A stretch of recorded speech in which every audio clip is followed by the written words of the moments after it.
भारत की अर्थव्यवस्था में सुधार के संकेत मिलने लगे हैं।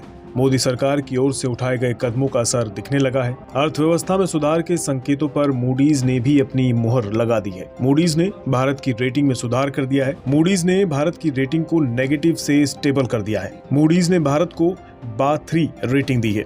रेटिंग बढ़ने का मतलब है कि भारत की वित्तीय स्थिति सुधर रही है।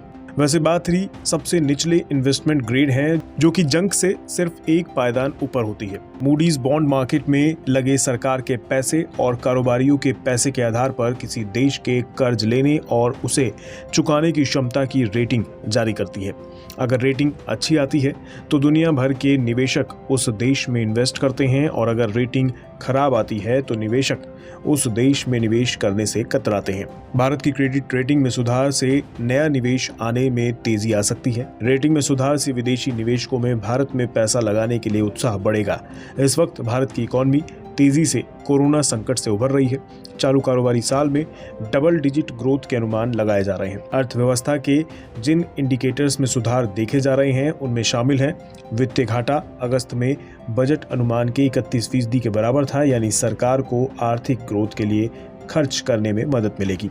8 कोर सेक्टर अगस्त में 11.6% बढ़े हैं। जीएसटी कलेक्शन सितंबर में 1.17 लाख करोड़ रुपए रहा, जो सितंबर 2020 से 23% ज्यादा है। बैंकिंग सिस्टम में लिक्विडिटी सरप्लस 7 लाख करोड़ रुपए रहा है।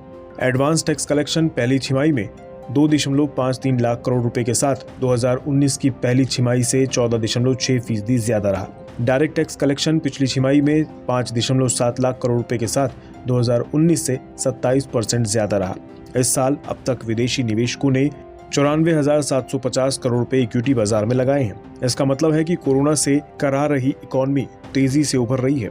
अगर कुछ बड़ा संकट नहीं आया तो इकॉनमी के अच्छे दिन ज्यादा दूर नहीं है।